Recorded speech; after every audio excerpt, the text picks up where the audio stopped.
El pasado lunes, 1 de enero, al poner las noticias en televisión, una de las cosas de las que más se hablaba era de los propósitos y de los deseos para el año nuevo. Y decían que entre los propósitos que más se nombraban, había dos. Uno de ellos era apuntarse al gimnasio y otro apuntarse a aprender un nuevo idioma. Y entre los deseos, que entrevistaban a la gente, salud y trabajo era lo que más se pedía. Samuel nos recordaba el domingo pasado el deseo de este pastor, de este Martin Luther King, en su discurso I Have a Dream, y él deseaba un mundo mejor, un mundo más igualitario. No sé si alguno de vosotros habrá hecho algún propósito para comenzar este año, no sé si alguno tendrá algún deseo. Entre los creyentes el propósito que más se suele hacer es el de leer toda la Biblia en un año. Un plan de lectura cada día, y normalmente la mayoría falla antes de la primera semana. Los que estáis estudiando el certificado lo tenéis más fácil, porque no es un propósito, sino que es la tarea que tenéis que hacer sí o sí para cumplir con el plan de estudio. Pero sé de buena tinta que aunque os está costando, también lo hacéis de buena gana y estáis disfrutando en el sumergiros en la palabra de Dios, y doy gracias a Dios por ello.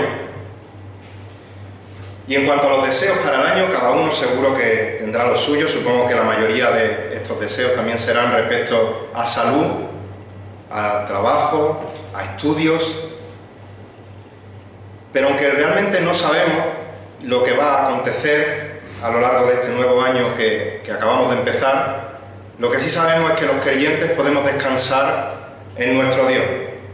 Los creyentes confiamos en el amor eterno que nos recordaba también Samuel el domingo pasado, que Dios tiene para con su Hijo, en el cuidado cariñoso, protector que Él tiene para con nosotros, y también en el control que Él tiene sobre todas las cosas. Pero en nuestro texto de hoy, Santiago nos va a dar una de las claves para poder afrontar un nuevo año que comenzamos con gozo, para poder enfrentar un nuevo año que comenzamos con éxito, independientemente de las circunstancias. Y la clave que nos va a dar Santiago es la siguiente: depende de todo en oración. Depende de todo, de Dios, por supuesto, en oración. Y aunque vamos a leer del capítulo 5, los versículos 13 al 18, debido a la complejidad del texto, debido a las limitaciones del tiempo, hoy solo vamos a ver el versículo 13, y si Dios quiere, pues en la próxima ocasión terminaremos este párrafo hasta el versículo 18. Ahora bien, antes de leer estos versículos, Santiago 5, del 13 al 18, me gustaría haceros unas preguntas, las cuales podéis, estoy seguro, el 100% de los que estáis aquí, responder correctamente a la luz del resto de las Escrituras sin haber leído el texto que vamos a leer en esta noche. Las preguntas son las siguientes, las podéis responder en voz alta o mentalmente. Yo las voy a responder inmediatamente al hacerlas. ¿Justifica la Biblia la práctica que se realiza en otras religiones de la extrema unción? La respuesta es no. ¿La oración de los ancianos de la iglesia, de los pastores, tiene poderes curativos? La respuesta es no. ¿Pueden los ancianos de la iglesia perdonar los pecados de otras personas? La respuesta es no. Rotundamente no. Y si alguien tiene dudas, que coja, entre en YouTube y mire las dos últimas predicaciones de Juan Pablo sobre Cristo como perdonador, porque Dios es el único que puede perdonar pecados. ¿La enfermedad física es siempre resultado de algún pecado? La respuesta es no. Si estás enfermo y oras por una enfermedad y Dios no te sana, ¿significa que no estás orando con fe? La respuesta es no. Dios promete en su palabra que si oramos con fe, siempre, el 100% de las veces, va a concedernos lo que pedimos. La respuesta es no. Como digo, a la luz del resto de la Biblia podemos responder a estas preguntas y a otras parecidas que nos pueden surgir de este texto. Pero si no interpretamos correctamente este texto, la respuesta a las preguntas anteriores podríamos no tenerla tan cierta. Y ahora sí me gustaría que me acompañaseis a Santiago capítulo 5, versículos 13 al 18. Santiago 5, versículos 13 al 18. Dice así la palabra del Señor: ¿sufre alguno entre vosotros?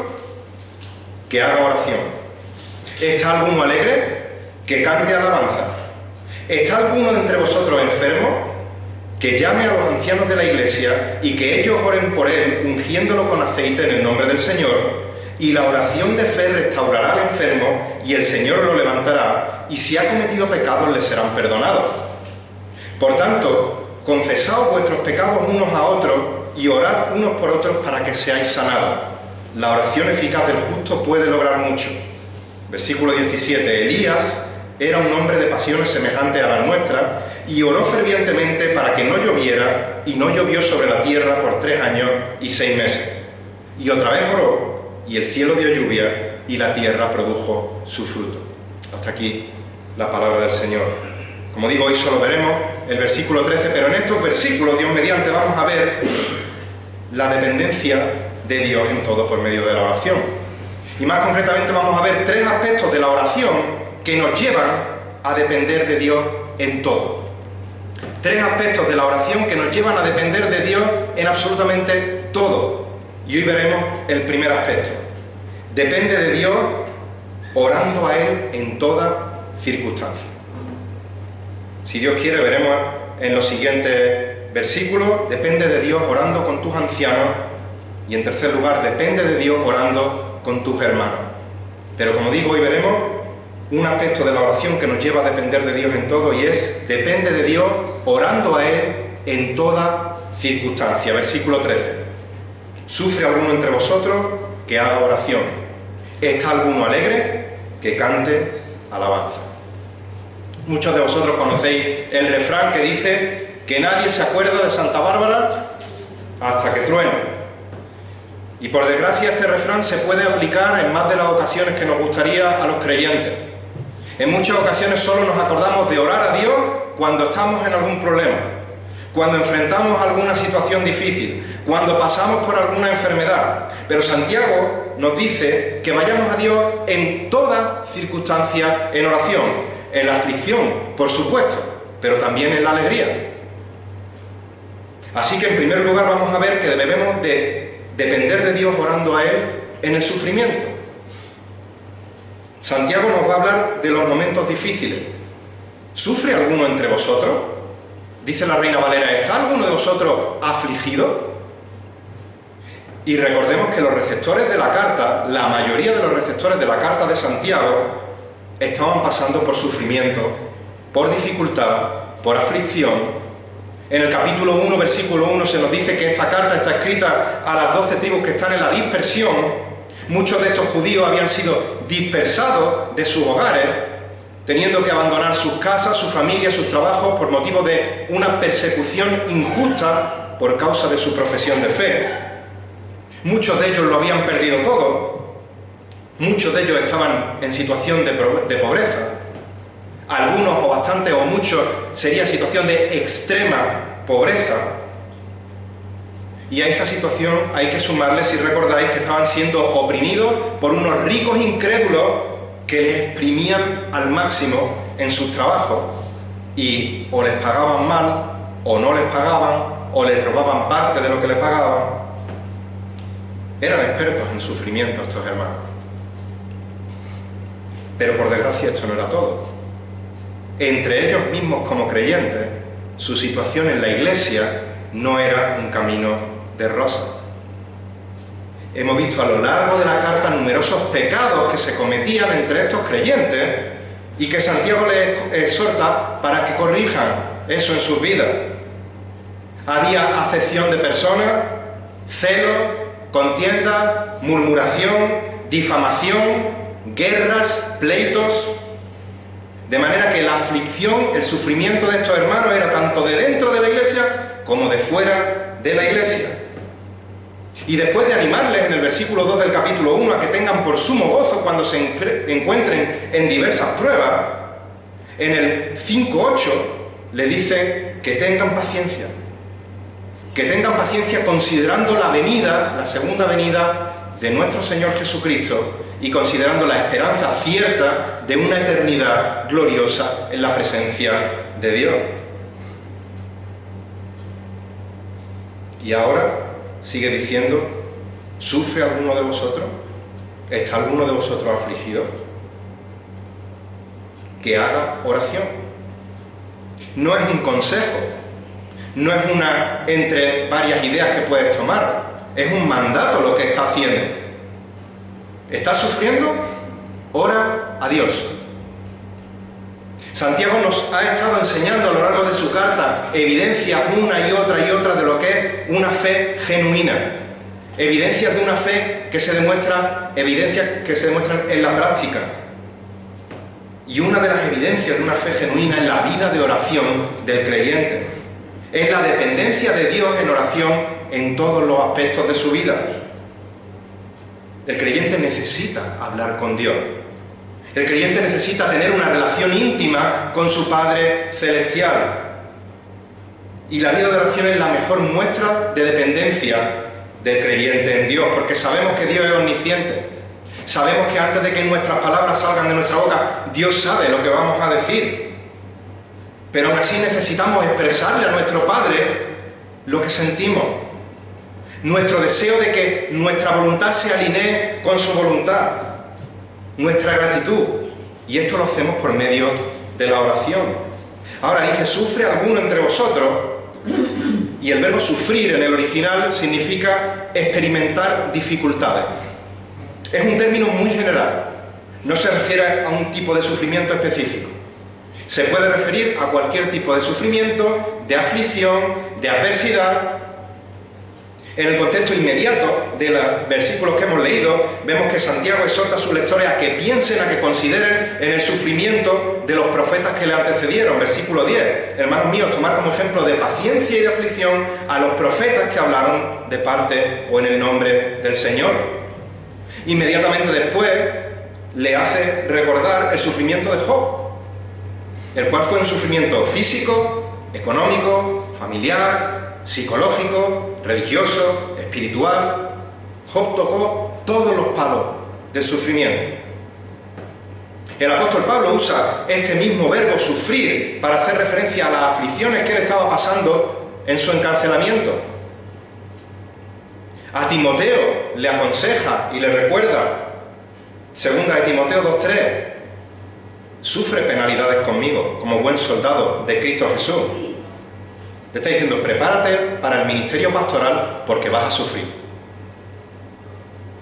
Y ya lo hemos dicho muchas veces, el sufrimiento es algo normal para todos los seres humanos porque vivimos en un mundo caído que está afectado por el pecado, pero los creyentes tenemos un plus de sufrimiento que no tiene el mundo. Los creyentes tenemos un extra de sufrimiento que no tiene el mundo. Y es por el mero hecho de ser creyentes. Si odian a Dios, van a odiar a los hijos de Dios. La pregunta es, ¿qué es lo primero que tenemos que hacer cuando llegue el sufrimiento a nuestra vida? Santiago no dice, lee un libro de autoayuda. Santiago no dice, haz mindfulness.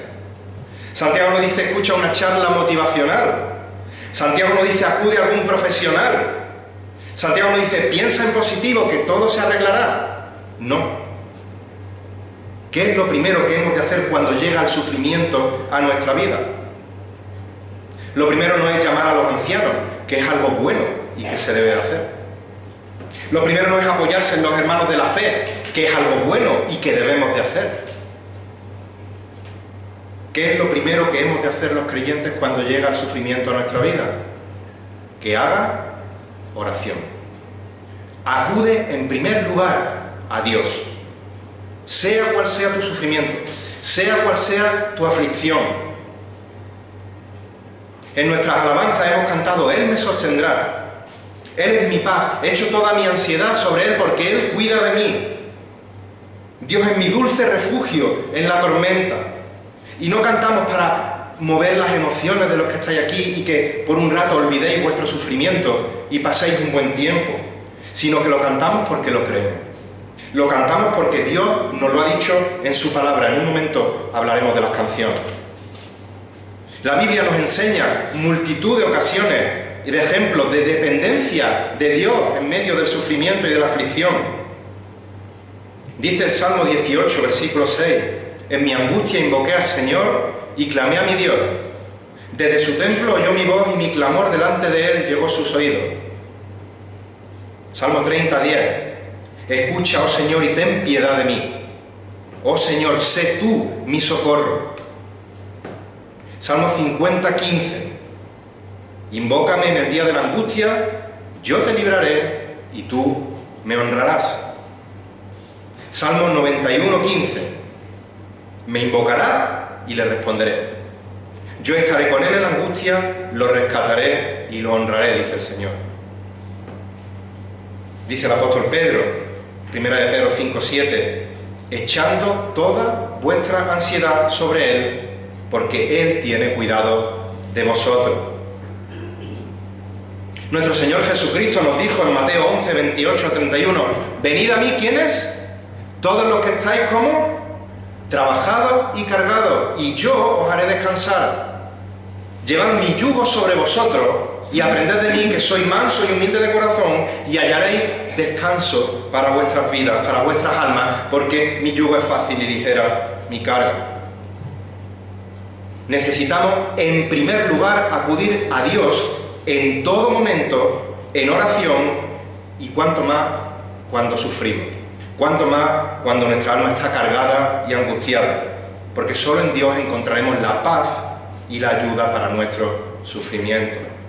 Esto no significa que vas a acudir a Dios y tu sufrimiento va a desaparecer al instante,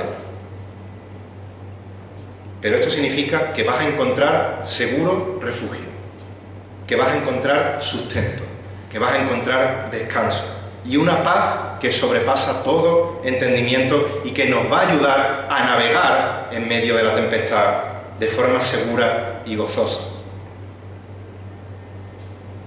Estamos viendo uno de los tres aspectos de la oración que nos llevan a depender de Dios en todo. En primer lugar, estamos viendo, depende de Dios orando a Él en todas circunstancias, depende de Dios orando a Él en el sufrimiento y depende de Dios también orando a Él en la alegría. Sigue diciendo el versículo 13, ¿está alguno alegre? Que cante alabanza. Dice Filipenses 4:6, por nada estéis afanosos, antes bien en todo, mediante oración y súplica con acción de gracia, sean dadas a conocer vuestras peticiones delante de Dios. Cuando uno está alegre también tiene que acudir en primer lugar a Dios en oración de acción de gracia. Porque la alabanza también es un modo de oración. Orar es hablar con Dios. Y cuando tú estás alabando a Dios, estás hablándole a Dios. Y dice, ¿está alguno alegre? Da por hecho que estamos alegres. Pero el estar alegre no da por hecho que la situación es propicia para la alegría. Por supuesto, uno está alegre cuando está en una situación favorable y que le mueve a dicha alegría.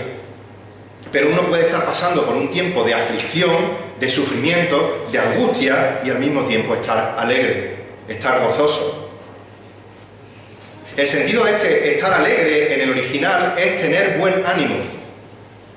Estas palabras, estar alegre, solo las encontramos en otra ocasión, además de esta, en todo el Nuevo Testamento. Y es curiosa la circunstancia en la que se usa este tener buen ánimo, estar alegre. El apóstol Pablo se encuentra rodeado de tripulantes en una embarcación, les está exhortando a tener buen ánimo, y no porque van a ir a Punta Cana de vacaciones a pasar un buen tiempo, sino que les está exhortando a tener buen ánimo cuando el barco se estaba hundiendo. Hechos capítulo 27, versículo 22. Pero ahora os exhorto a tener buen ánimo, porque no habrá pérdida de vida entre nosotros, sino solo el barco. Versículo 25. Por tanto, tened buen ánimo, misma palabra, porque yo confío en Dios que acontecerá exactamente como se me dijo. Así que el estar alegre de Pablo, el tener buen ánimo del apóstol Pablo, claramente no provenía de sus circunstancias, sino de la confianza en el cuidado de Dios que Dios le había prometido. Como hemos dicho al principio, tenemos la tendencia de acudir a Dios solamente en medio de la dificultad, pero tenemos que ir a Él primero también en la alegría, porque Él ha sido, es y será extremadamente bueno con nosotros, porque Dios nos ha amado de tal manera que nos ha entregado a su Hijo, a su unigénito, para salvarnos de nuestros pecados, no por méritos nuestros, sino por gracia, por medio de la fe en Cristo. Nos ha dado vida eterna a su Hijo. ¿Qué más motivos queremos para dar gracias, para estar alegres? Y al igual que con el sufrimiento, en las Escrituras también encontramos exhortaciones para alabar a Dios. Primer libro de Crónicas 16, versículo 9, dice: cantadle, cantadle alabanza, hablad de todas sus maravillas.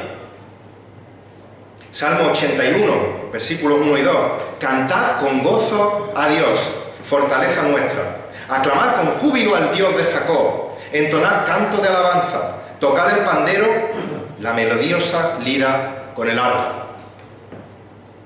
Salmo 92, 1, bueno es dar gracias al Señor y cantar alabanzas a su nombre, o a tu nombre, oh Altísimo. Salmo 95, 2, vengamos ante su presencia con acción de gracia, aclamémosle con salmo. ¿Y qué decir del Salmo 100? Que leemos, que sabemos, que cantamos alegre a Dios. Por tanto, ¿qué es lo primero que tenemos que hacer cuando estamos alegres? ¿Está alguno alegre? Que cante alabanza. Y este verbo, cante, en el original proviene de la palabra que se traduce también por salmo, y significa simplemente cantar. Pero en las tres ocasiones que también se usa este verbo en el Nuevo Testamento, el contexto implica que es cantar alabanza a Dios. Dice Romanos 15:9 que se utiliza también este cantar, y para que los gentiles glorifiquen a Dios por su misericordia, como está escrito, por tanto te confesaré entre los gentiles y a tu nombre cantaré. Romanos 15:9. Primera de Corintios 14:15. Entonces, ¿qué? Oraré con el Espíritu, pero también oraré con el entendimiento. Cantaré con el Espíritu, pero también cantaré con el entendimiento. Primera de Corintios 14:15. Y dice Efesios 5:19, hablando entre vosotros con salmos, himnos y cantos espirituales, cantando, alabando con vuestro corazón al Señor. En las otras tres ocasiones que aparece este verbo, implica cantar alabanza al Señor. De manera que lo que está diciendo aquí Santiago es: ¿estás alegre? Canta alabanza al Señor, no cualquier canción. Cantar alabanza al Señor es algo que tiene que surgir de manera natural del corazón del creyente. En Efesios 5, que ya hemos leído el 19, el apóstol Pablo nos muestra que cantar alabanza es señal visible de que el creyente está lleno del Espíritu. Nos vamos un versículo antes, Efesios 5:18, sed llenos del Espíritu, y la consecuencia, hablando entre vosotros con salmos, himnos y cantos espirituales, cantando y alabando con vuestro corazón al Señor. Y sabemos que ser llenos del Espíritu, ser controlados por el Espíritu, ser gobernados por el Espíritu, es sinónimo de ser controlados por la palabra de Dios, cuando la palabra de Dios mora en abundancia en el corazón del creyente. Colosenses 3:16, que la palabra de Cristo habite, more en abundancia en vosotros, con toda sabiduría, enseñándoos y amonestándoos a unos a otros, ¿cómo? Con salmos, himnos y canciones espirituales, cantando a Dios con acción de gracia en vuestros corazones. Escuchaba a un predicador hablando sobre un ejemplo que él ponía de su vida con su madre, y parecía que había puesto una cámara oculta en mi casa porque estaba relatando lo mismo que me había ocurrido a mí de pequeño y de más joven y de más mayor en mi casa. Así que os voy a contar mi experiencia, aunque es la misma de este predicador, y creo que puede ser la experiencia de muchos de vosotros. Y es que un recuerdo constante en mi casa, desde pequeño hasta adulto, es escuchar a mi madre en la cocina, en el dormitorio, en cualquier parte del piso, cantando sola canciones de los himnarios, canciones del cancionero, alabando al Señor mientras que hacía las labores de la casa. Y muchas veces me daba coraje, porque llegaba a lo mejor el final de una frase de la canción y se inventaba parte de la letra. O me daba un poquillo de rabia porque no ponía el tono que era o la llevaba a un ritmo diferente al que la cantaba yo allí en Baltasar Gracián en la iglesia. Pero no paraba de cantar alabanza a Dios mientras estaba ella sola haciendo sus cosas. Y ahora miro hacia atrás y doy gracias a Dios por permitirme crecer en un ambiente saturado de la palabra de Dios por medio de la alabanza a su nombre. Dice el salmista en el Salmo 33, versículos 2 y 3: Dad gracias al Señor con la lira, cantadle alabanzas con el arpa de 10 cuerdas, cantadle un cántico nuevo, tañed con arte, con voz de júbilo. Y el Salmo 149:1 proclama: Aleluya, cantad al Señor un cántico nuevo, su alabanza en la congregación de los santos. ¿Y qué es esto de cantar un cántico nuevo? Cantar al Señor con arpa o de 10 cuerdas o cántico nuevo con lira no significa que cada vez que nos reunimos tengamos obligatoriamente que usar instrumentos musicales. Cantar al Señor un cántico nuevo en la congregación de los santos no significa que Dios nos manda a aprender constantemente nuevas canciones y que las antiguas ya no valen. Cantar al Señor un cántico nuevo significa que nuestra alabanza no ha de ser algo repetitivo, no ha de ser algo ritualista, no ha de ser algo mecánico y mucho menos algo hipócrita, sino que hemos de cantar cada día con un corazón renovado, porque sus misericordias sí que son nuevas cada mañana y su fidelidad es grande, como dice Lamentaciones capítulo 3, versículos 22 y 23. Ahora bien, dar gracias a Dios con lira, cantarle con arpa de 10 cuerdas, sí nos anima a aprovechar los instrumentos musicales que tenemos para alabar a Dios cantándole alabanza. Cantar al Señor un cántico nuevo en la congregación de los santos también nos anima a aprender nuevas canciones en la iglesia para alabar juntos a Dios y darle gloria y honra. Por eso en la iglesia le damos tremenda importancia a la letra de los himnos y de las canciones que cantamos cuando nos reunimos. Por eso cada vez que enseñamos una canción nueva a la congregación, no lo hacemos porque la canta tal o cual cantante cristiano, sino que analizamos si la letra es bíblica o no es bíblica, y entonces la cantamos o no la cantamos. Y tenemos que dar gracias a Dios por los dones que nos ha dado a esta iglesia local con instrumentos y voces que nos ayudan a alabar a Dios con mayor excelencia. Tenemos que dar gracias a Dios por hombres y mujeres que Él ha guiado para escribir buenas letras bíblicas para dar gloria a su nombre. Pero esto no sirve de nada si ese cántico nuevo no sale de un corazón sincero que canta con gozo y con gratitud al Señor. Mirad, hermanos, tengo el privilegio de predicar desde aquí arriba en el púlpito. Cuando quitemos el árbol de Navidad y la decoración, los músicos también estamos aquí arriba y también tengo el privilegio y la responsabilidad de tocar en la alabanza. Y desde aquí arriba se ve todo el auditorio. Desde aquí arriba se ve quién canta, se ve quién no canta, se ve quién está con el móvil, y espero que sea porque tiene la Biblia en el móvil y está concentrado leyendo su Biblia. Se ve quién tiene su cuerpo aquí, pero su mente a saber dónde se encuentra. ¿Cómo preparas tu corazón para venir a dar culto a tu Señor cada jueves, cada domingo, cada reunión de señoras, cada culto de jóvenes, cada vez que nos reunimos la iglesia? Y no estoy diciendo que a la hora de cantar tengamos todos que tener una sonrisa de oreja a oreja hasta que nos duela la mandíbula. Cada uno tiene su personalidad y cada uno tiene su forma de alabar a Dios completamente respetable. Y por supuesto algo que caracteriza y caracterizará a esta iglesia local es el orden y el decoro en la forma de hacer los cultos.